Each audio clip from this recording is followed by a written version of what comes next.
Assalamualaikum warahmatullahi wabarakatuh. Kami dari kelompok 10 akan mempresentasikan hasil diskusi kami, yaitu tentang prosedur alur perlindungan hukum di bidang kesehatan yang beranggotakan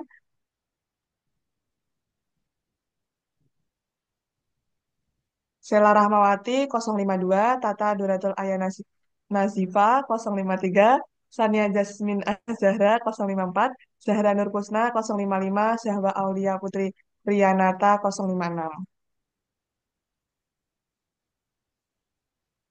Yang pertama, latar belakang. Perlindungan hukum merupakan hak setiap warga negara yang menjamin dalam UUD 1945 sebagai wujud negara hukum, bukan kekuasaan semata. Dalam konteks pelayanan kesehatan, perlindungan hukum bertujuan untuk memberikan kepastian, keadilan, dan kemanfaatan bagi tenaga kesehatan dan pasien. Hukum berperan mencegah tindakan sewenang-wenang serta menjamin hak-hak individu melalui mekanisme preventif dan represif. Perlindungan ini menjadi penting agar pembangunan kesehatan berlangsung adil dan profesional, serta menjamin perlakuan yang setara tanpa diskriminasi dalam setiap aspek pelayanan. Next. Selanjutnya, definisi perlindungan hukum. Perlindungan hukum adalah upaya menjamin hak-hak warga negara melalui peraturan hukum yang bersifat preventif maupun represif. Hukum hadir untuk mengintegrasikan berbagai kepentingan yang saling bertentangan demi menciptakan keadilan, ketertiban, kepastian, kemanfaatan, dan kedamaian. Dalam konteks ini, perlindungan hukum juga berarti pengayoman terhadap pihak yang lemah agar tidak dirugikan, serta pemberian sanksi kepada pihak yang melanggar aturan yang berlaku. Next. Selanjutnya ada istilah dalam hukum kesehatan. Yang pertama ada informed consent, yaitu persetujuan pasien setelah mendapat penjelasan medis. Lalu ada malpraktek medis, yaitu pelanggaran standar profesi yang merugikan pasien. Lex spesialis, yaitu hukum khusus mengesampingkan hukum umum. Lalu ada kontrak terapeutik, yaitu kesepakatan tidak tertulis antara pasien dan dokter. Lalu negligensi, yaitu kelalaian tenaga kesehatan yang menimbulkan tanggung jawab hukum. Dan hospital by law, yaitu aturan internal rumah sakit yang wajib dipatuhi semua pihak.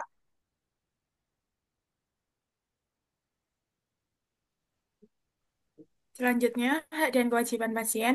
Yang pertama adalah hak pasien, yaitu mendapatkan pelayanan yang manusiawi dan adil, menerima informasi medis secara dan benar, menyetujui atau menolak tindakan medis, menjaga privasi dan kerahasiaan medis, memperoleh second opinion, menyampaikan keluhan atau tuntutan atas layanan. Selanjutnya, kewajiban pasien yaitu memberikan informasi medis secara jujur dan lengkap, mematuhi anjuran tenaga medis, menghormati hak tenaga kesehatan, menaati aturan fasilitas kesehatan, melunasi biaya sesuai ketentuan.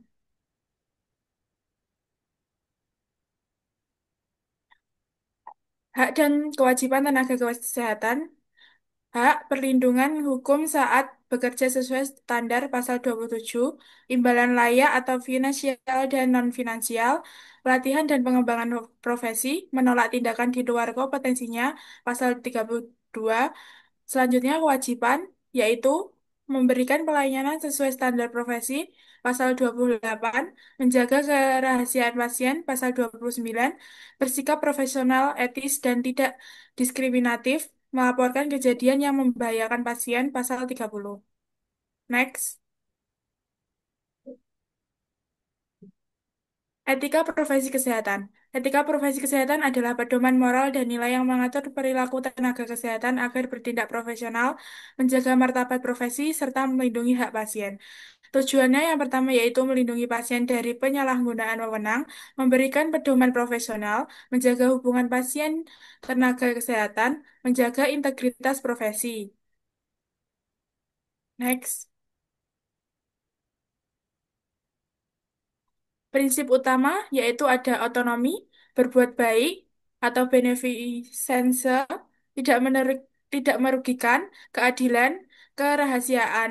Contoh kode etik yaitu Kodeki, kode etik perawat, apoteker, dan tenaga kesehatan lingkungan.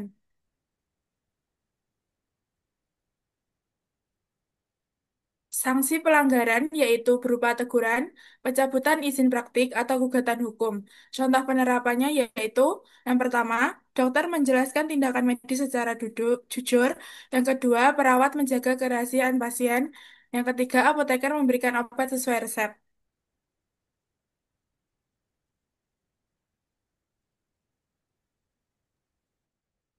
Selanjutnya, Selanjutnya, asas asas hukum hukum yang yang berlaku. berlaku. Asas Asas hukum hukum adalah adalah dasar dalam dalam pembentukan pembentukan dan penerapan penerapan hukum hukum termasuk dalam dalam perlindungan perlindungan kesehatan. kesehatan. Asas yang Asas yang berlaku berlaku pertama, pertama, asas legalitas, legalitas, tidak tidak ada ada hukum hukuman dasar dasar hukum hukum tertulis tertulis pasal pasal 1 1 ayat 1 KUHP. KUHP. Yang Yang kedua, kedua, asas asas kepastian kepastian hukum. hukum. Hukum Hukum harus harus adil, adil, konsisten, konsisten, dan dan dapat dapat diprediksi. pasal Pasal 2 2 Undang-Undang Undang-Undang Dasar Dasar 1945. 1940. Yang Yang ketiga, ketiga, asas asas keadilan. keadilan. Hukum Hukum berlaku berlaku adil bagi pasien dan tenaga kesehatan. menurut Menurut Pancasila Pancasila, Tanggal sila 5. Lalu, lalu asas asas profesionalitas. profesionalitas. Pertanggungjawaban Pertanggungjawaban hukum hukum jika melanggar standar standar profesi profesi Undang-Undang nomor Nomor 30 36 tahun 2014. Asas perlindungan hukum. Negara wajib melindungi warga dari pelanggaran hak. Undang-Undang Nomor 39 Tahun 1999. Selanjutnya, asas praduga tak bersalah. Presumptio justa causa. Setiap orang dianggap tidak bersalah sampai terbukti.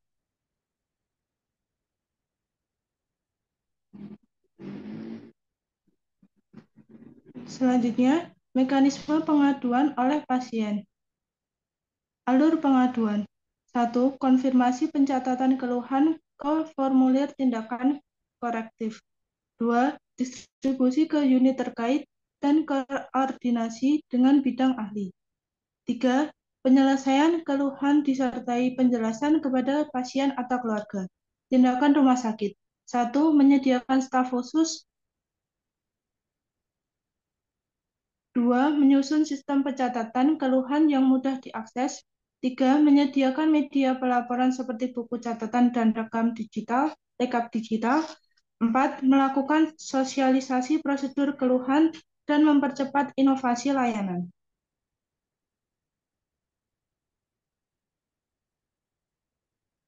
Tindak lanjut oleh institusi kesehatan. 1. Penerimaan pengaduan.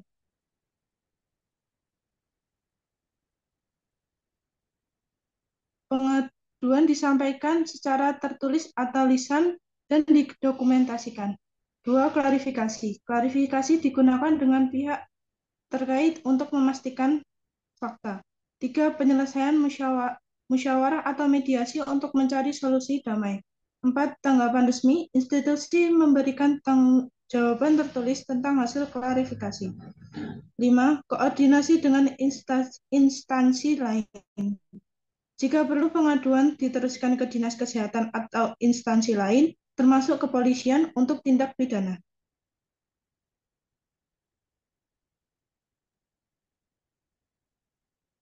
Proses mediasi dan penyelesaian sengketa. 1. Jalur non-litigasi. Mediasi sebagai pilihan utama untuk menyelesaikan sengketa dengan cepat, murah, dan menjaga hubungan. 2. Proses mediasi. Pengaduan disampaikan, kemudian dimediasi difasilitasi secara internal atau oleh lembaga independen. 3. Prinsip mediasi. Sukarela, kerahasiaan, netralisasi, dan itikat baik. 4. Hasil mediasi. Jika berhasil, kesepakatan mengikat secara hukum. Jika gagal, jalur litigasi dapat ditempuh. Selanjutnya, proses hukum perdata. 1. Pengajuan hukum. Penggugat mengajukan gugatan ke pengadilan. 2. Pendaftaran dan penetapan majelis hakim. Gugatan didaftarkan dan majelis hakim ditunjuk. 3. Pemanggilan para pihak. Pemanggilan penggugat dan tergugat oleh jurusita. 4. Sidang dan mediasi. Sidang pertama dimulai dengan mediasi wajib.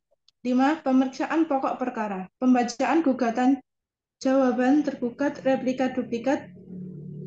6. Pembuktian. Penyampaian alat bukti. 7. Putusan dan upaya hukum.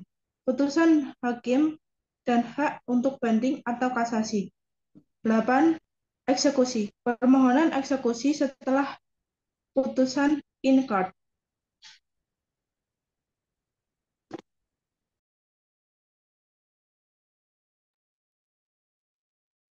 Selanjutnya, proses hukum pidana. Satu, penyelidikan, pengumpulan bukti-bukti dugaan tindakan pidana.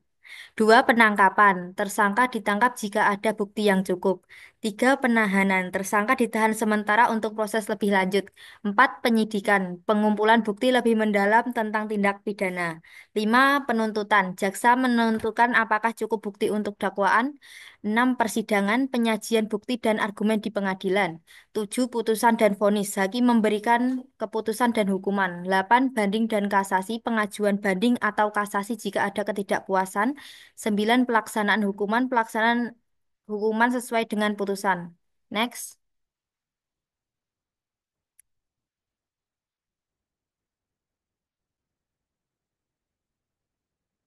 Proses hukum administrasi. Satu, penerbitan keputusan atau sanksi. Pejabat berwenang menerbitkan atau sanksi administratif. Dua, keberadaan administratif. Pihak dirugikan dapat mengajukan keberatan dalam 21 hari. Tiga, banding administratif. Jika keberatan ditolak, banding dapat diajukan ke lembaga terkait. Empat, gugatan ke PT UN. Jika tidak puas, gugatan dapat diajukan ke PT UN dalam waktu 90 hari. 5. Pemeriksaan dan putusan PT UN. PT UN memutuskan sah atau tidaknya keputusan administratif. 6. Upaya hukum lanjutan. Banding kasasi atau peninjauan kembali. 7. Eksekusi putusan. Pelaksanaan putusan jika berkekuatan hukum tetap. Next.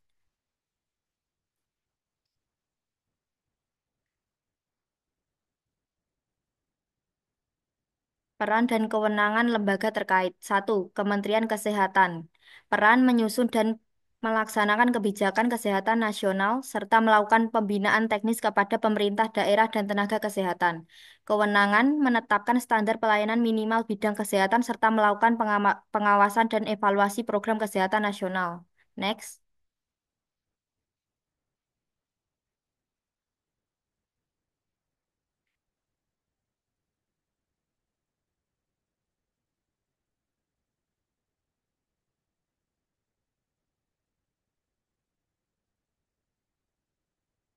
Peran dan kewenangan lembaga terkait. BPJS Kesehatan, peran menyelenggarakan program Jaminan Kesehatan Nasional JKN dan menjamin biaya pelayanan kesehatan. Kewenangan bekerja sama dengan fasilitas kesehatan serta menetapkan sistem klaim dan verifikasi pembayaran pelayanan kesehatan.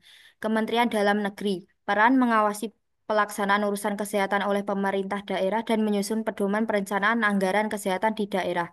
Kewenangan menetapkan nomenklatur program kesehatan dalam APBD dan melaksanakan evaluasi program kesehatan di daerah. Next.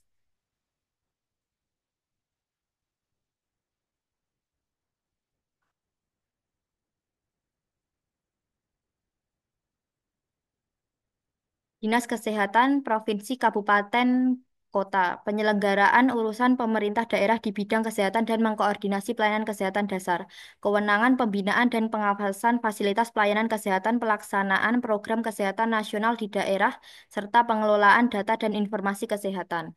Majelis Kehormatan Disiplin Kedokteran MKDKI, peran menjaga marwah dan standar profesi kedokteran, serta menangani pelanggaran disiplin oleh dokter, kewenangan menerima laporan, melakukan penyelidikan dan sidang disiplin, serta menjatuhkan sanksi disiplin, teguran, pelantikan ulang, pembekuan izin praktek, atau pencabutan izin praktik.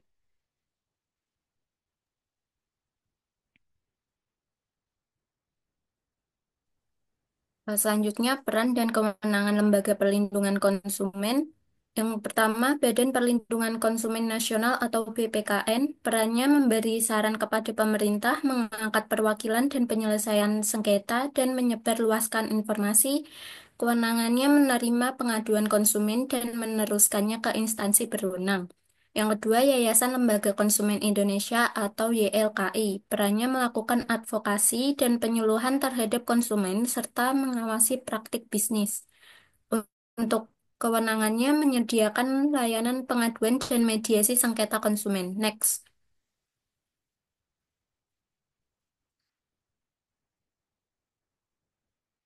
Yang ketiga, Lembaga Perlindungan Konsumen Swadaya Masyarakat atau LPKSM perannya melakukan penyuluhan dan pendidikan konsumen serta membantu konsumen memperjuangkan haknya, kewenangan pengawasan barang dan jasa yang beredar di masyarakat. Yang keempat, Badan Penyelesaian Sengketa Konsumen atau BPSK perannya menyelesaikan sengketa konsumen di luar pengadilan. Kewenangannya memberikan putusan sengketa dengan cepat, sederhana, dan murah. Next.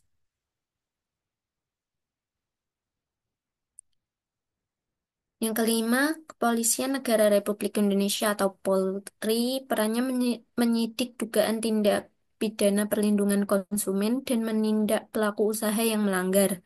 Kewenangan berkoordinasi dengan lembaga lain dalam penegakan hukum.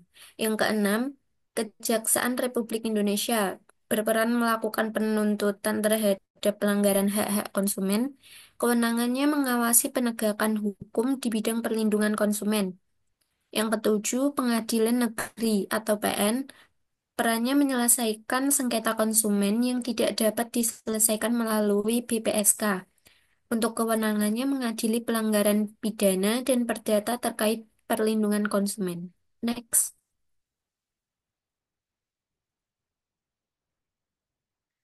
Untuk studi kasus sengketa hukum kesehatan, contoh kasus yaitu Joshua Situmorang pada tahun 2006 tewas setelah pencabutan gigi oleh dokter di RSUP Fatmawati, Jakarta Selatan.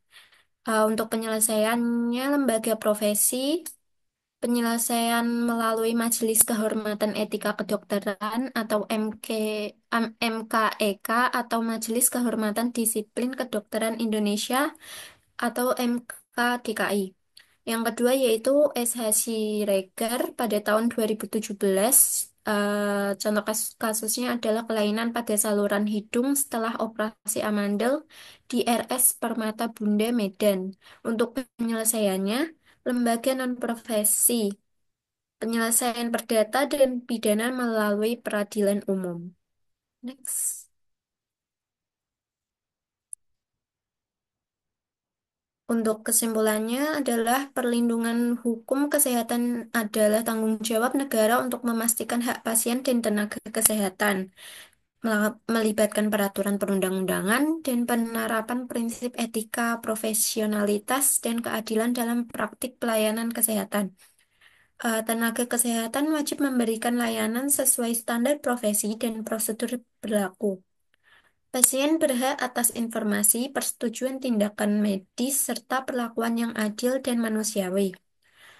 Perlindungan hukum mencakup langkah preventif atau pencegahan dan represif, penegakan atau pemulihan melalui jalur mediasi, etika profesi, hingga litigasi perdata, pidana, dan administrasi.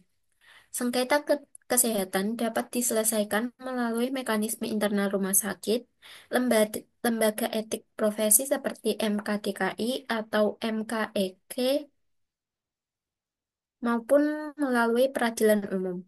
Peran lembaga seperti Kementerian Kesehatan, Dinas Kesehatan, BPJS Kesehatan, serta aparat penegak hukum sangat penting dalam memastikan bahwa perlindungan hukum berjalan efektif dan adil.